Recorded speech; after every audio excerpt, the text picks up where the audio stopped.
just want to thank God for bringing me alive to this day.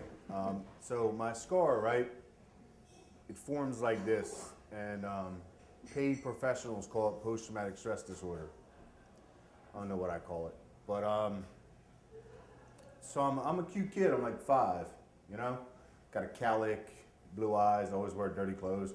I'm always outside playing. You know, I ain't got no reason to be in the house, and as I'm playing, I'm riding my big wheel and I'm playing kickball and tag with my friends, and I grow up and I'm growing, I should say, and I find, and I live in a neighborhood full of townhouses. They were called row homes and apartment buildings. And on the back step of this apartment building, I find a stack of pornography. And not like pornography the way we know it these days in our pocket with our cell phone on television. I mean the paper kind. And so I look through it, and I'm curious, and I'm 5, and I look through it, and I look through it. And then one day, a woman appears at the back door and invites me in. And remember, I got nowhere to go and nothing else to do, and I'm curious and adventurous, and I'm 5. So I follow her into the house, and she's wearing her night dress. And not long into the apartment, she's no longer wearing it. And she gives me instructions, right? And I follow them. And it goes from there. And then, remember, I live in a neighborhood full of row homes and apartments that are full of children and unattentive parents. And I have friends, and she has friends, so we introduce each other to our friends, right?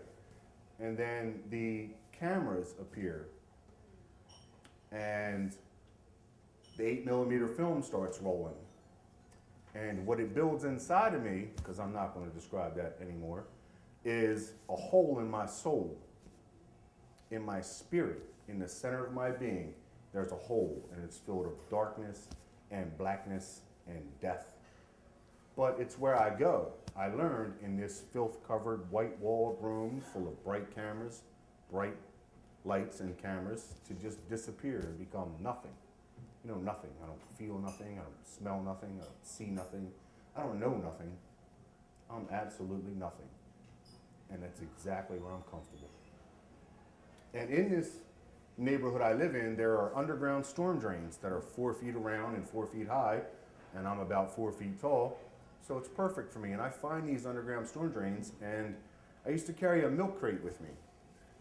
You know, the orange ones? In my neighborhood, we would cut the bottom out and play basketball in them. So you know what I mean, the milk crates.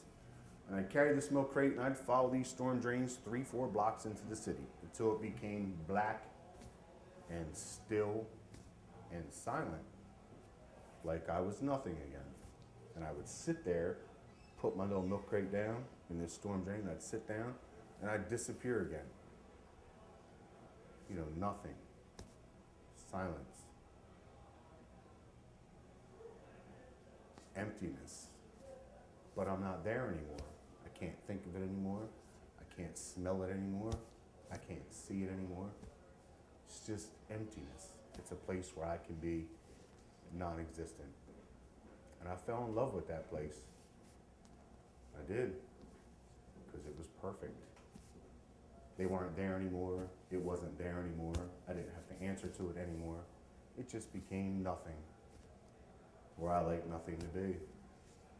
And over the years, remember, there were other friends, little children.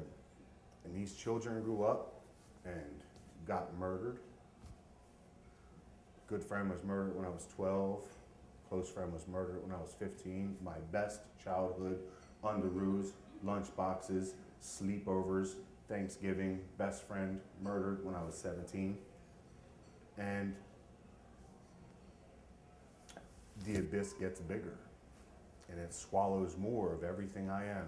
And then the scar forms, and then it opens, and then it forms, and then it opens, because every time I smell it, every time I taste it, every time I relive it, because I can't crawl in storm drains anymore, right? I'm an adult. I'm an adult. Storm drains are not permissible for us. But the scar is there, and it tears, and it reappears, and it swallows who I am on any given day. And the more I attend funerals, and the more I cry myself to sleep at night, and the more I get lost, you know, I've had $60,000 a year jobs, and right now I make minimum wage because I really can't handle day-to-day operations like adults.